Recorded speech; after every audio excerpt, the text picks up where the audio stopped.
This is the 13th time I'm reading Wonder, and I'm on part 3 at the chapter, or says Summer. So it's Summer's voice now. Turn and tell your neighbour who Summer is.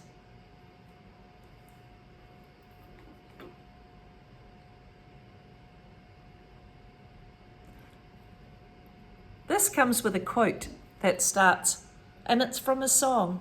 We know this author often refers to musicians like David Bowie, very cool musician. This one is Christina Aguilera, and the song, you might know it, is You Are Beautiful no matter what they say. Words can't bring you down. You are beautiful in every single way. Yes, words can't bring you down. Weird kids. Some kids have actually come out and asked me why I hang out with the freak so much. These kids don't even know him well. If they knew him, they would not call him that. Because he's a nice kid, I always answer. And don't call him that. You're a saint, Summer. Shamina Chin said to me the other day, I couldn't do what you're doing. It's not a big deal, I answered truthfully. Did Mr. Tushman ask you to be friends with him? Charlotte Cody asked. No, I'm friends with him because I want to be friends with him, I answered. Who knew that my sitting with August Pullman at lunch would be such a big deal? People like it was the strangest thing in the world. It's weird how weird kids can be.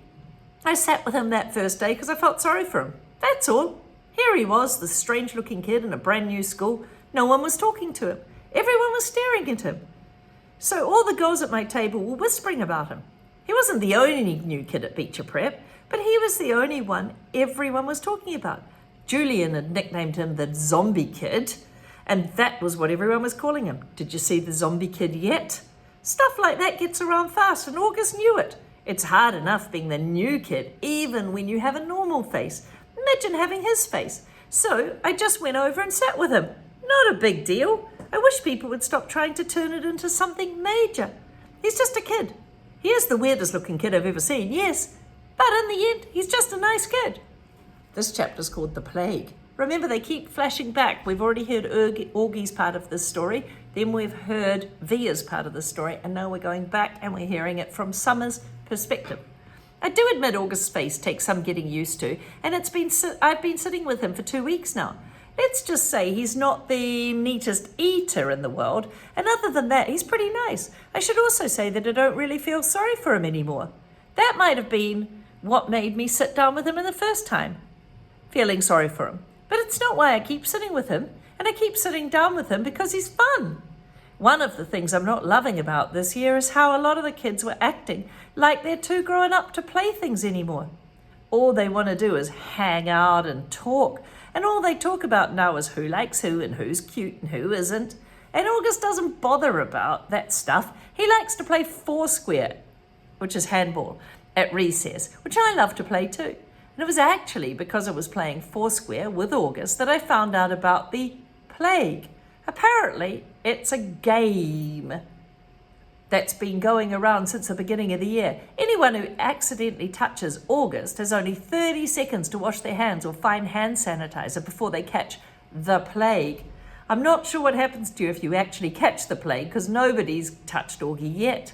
Not directly, but how I found out this was that Maya Markowitz told me that the reason she won't play Foursquare with us at recess is she doesn't want to catch the plague. I was like, what's the plague? And she told me.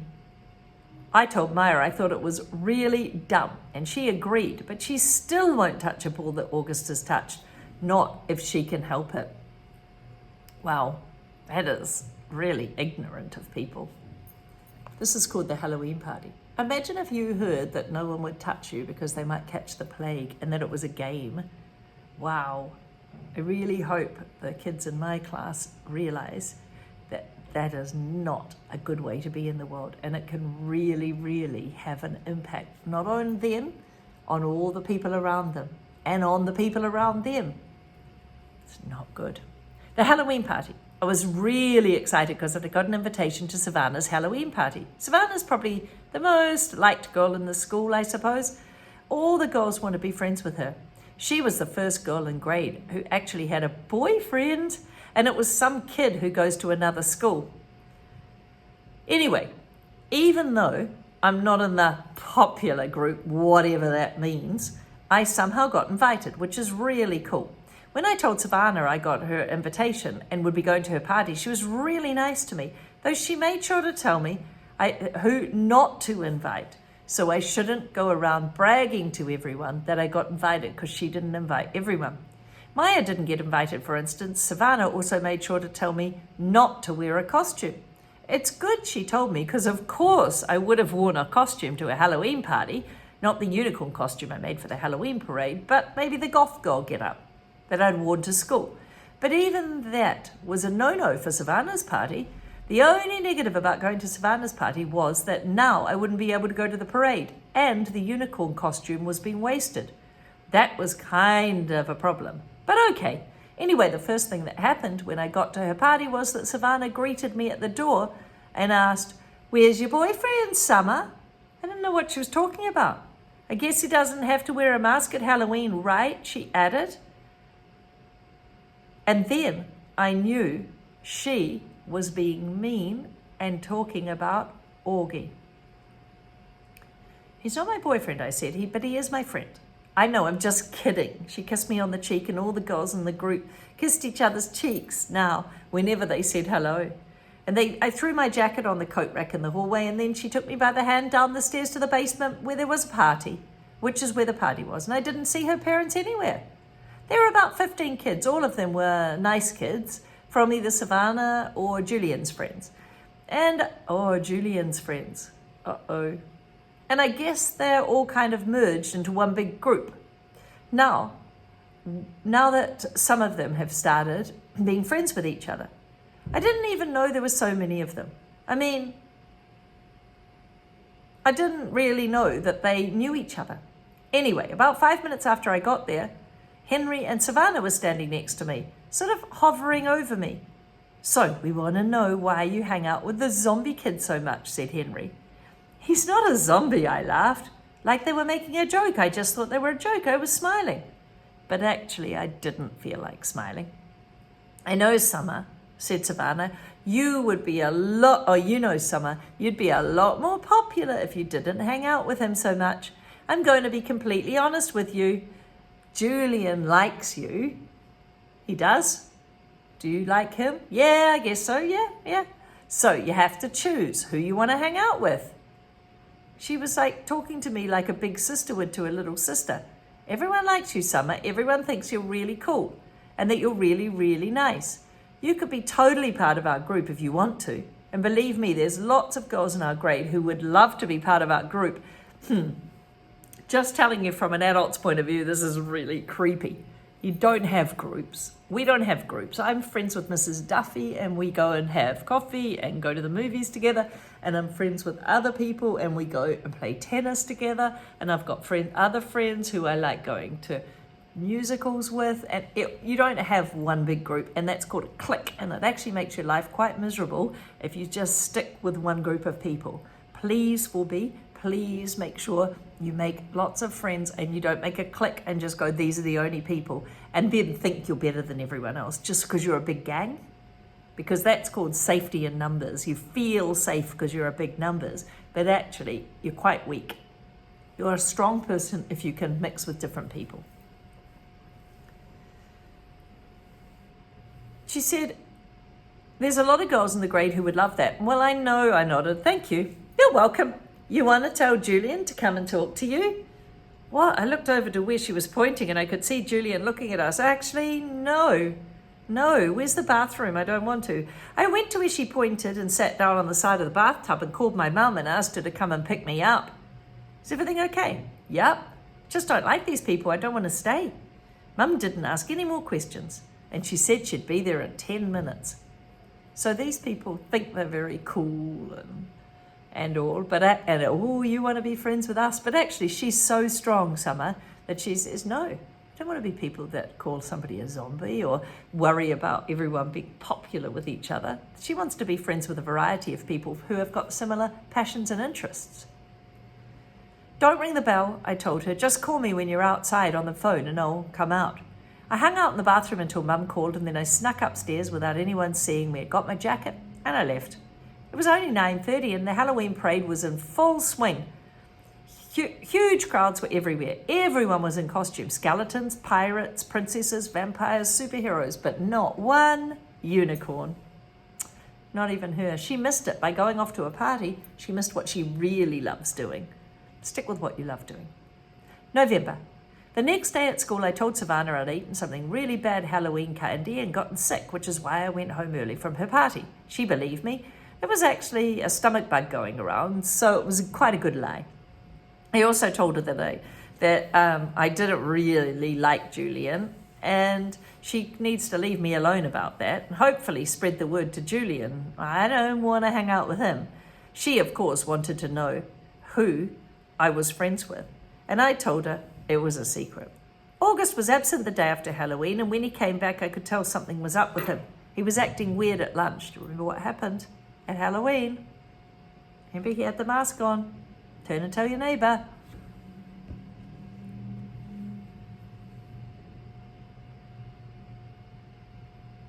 He barely said a word, and I kept looking down at his food when I would talk to him. Like he wouldn't look me in. Oh, he kept looking down at his food like this. Like he wouldn't look me in the eye. Augie, is everything okay? Are you mad at me or something? No, he said. Sorry you weren't feeling well on Halloween. I kept looking for Boba Fett in the hallways. Yeah, I was sick. Do you have a stomach bug?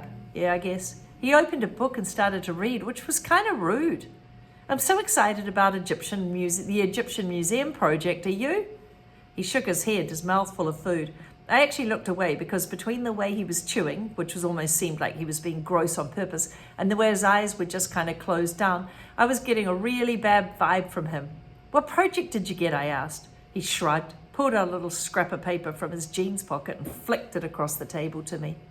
Everyone in the grade got assigned an Egyptian artifact to work on for the Egyptian Museum Day in December. The teachers wrote all the assignments down on tiny scraps of paper, which they put in a fishbowl, and then we each pulled out a piece of paper in assembly. And that told us which project we were working on. So I unfolded Augie's little slip of paper. Oh, cool! You got the step pyramid of Saqqara. I know. Well, I got Anubis, the god of the afterlife. What, the one with the dog head? It's actually a jackal head. I corrected him. Hey, you want to start working on our projects together after school? You could come over to my house. He put his sandwich down, leaned back in his chair. I can't even describe the look he was giving me. You know, Summer, you don't have to do this. What are you talking about? You don't have to be friends with me. I know Tushman talked to you. I've got no idea what you're talking about. You don't have to pretend, is all I'm saying. I know Tushman talked to some kids before his school started and told them they had to be friends with me. He didn't talk to me, August. He did. He did not. He did. I swear he didn't. I put my hands up in the air so I could see that I wasn't crossing my fingers. He immediately looked down at my feet. So I took off my Uggs so he could see my toes also weren't crossed. Do you know when you cross your fingers if you tell a lie? We say you cross your fingers and it's not a real lie. And sometimes we say we cross our toes. You're wearing tights. You can see my toes are flat. Okay, you don't have to scream. Well, I don't like being accused of things, okay? Okay, I'm sorry. You should be. He didn't really talk to you? Augie! Okay, I'm really sorry. I would have stayed mad at him longer, but then he told me about something bad that had happened to him on Halloween. And I couldn't stay mad at him anymore.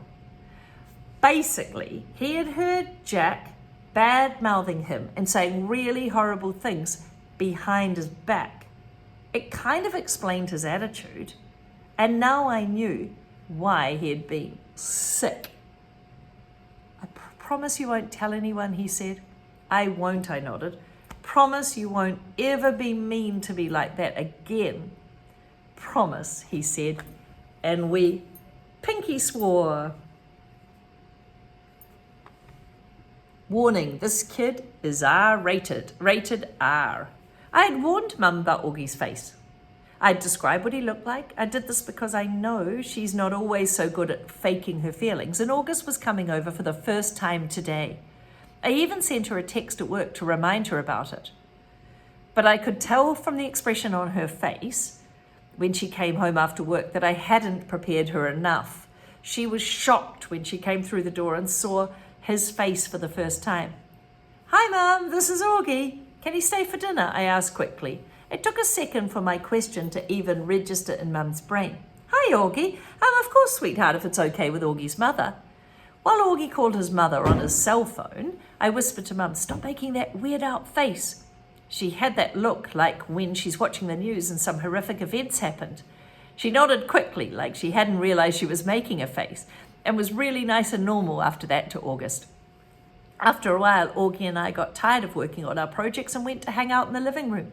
Augie was looking at the pictures on the mantel, and he saw a picture of me and Daddy. "Is that your dad?" he said. "Yeah, I didn't know you were, what's the word? Biracial?" "Right, that's a word, yeah." He looked at the picture again. "Are your parents divorced? I never see him at drop-off or anything." "Oh, no. They're not divorced like many of the other kids in the class. No. He was a platoon sergeant. Unfortunately, he died a few years ago." "Whoa, I didn't know that." "Yeah," I nodded, handing him a picture of my dad in uniform. "Wow, look at all those medals." "Yeah, he was pretty awesome." "Wow, Summer, I'm really sorry." "Yeah, it sucks. I really miss him." "Yeah, wow." He nodded, handing me back the picture. "Have you ever known anyone who died?" I asked. "Well, just my grandmother. And I don't really remember her." "Oh, that's too bad." August nodded. "You ever wonder what happens to people when they die?" I asked. He shrugged. "Not really. I guess they go to heaven. That's where my gran went." I think about it a lot. I think when people die, their souls go to heaven, but just for a little while. Like that's where you see they see their old friends and stuff like that, and kind of catch up on old times. But then I actually think the souls start thinking about their lives on earth, like if they were good or bad or whatever, and then they get born again as brand new babies in the world. Why would they want to do that? Because then they get another chance to get it right. Their souls get a chance to have a do-over. Well, I thought about what I was saying, and then I nodded. Kind of like when you get a makeup test, like when you don't do very well in a test and you can do another one. It's called a make-up test. You make it up. Right, but they don't come back looking the same, he said. They look completely different when they come back, right?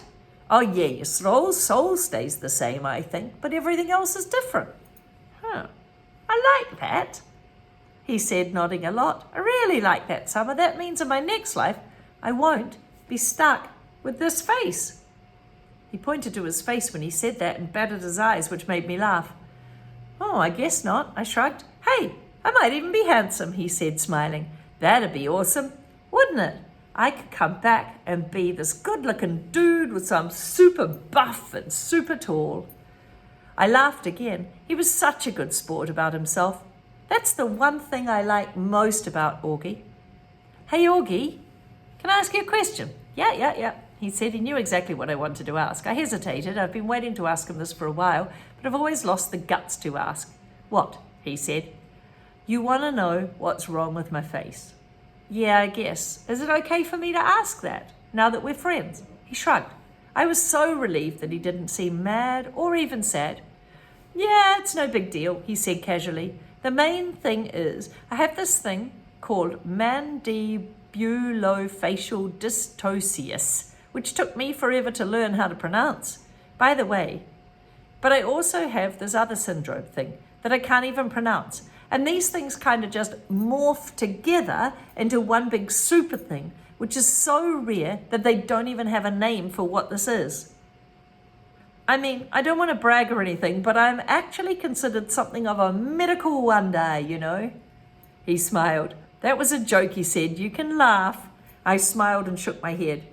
"You're funny, Augie," I said.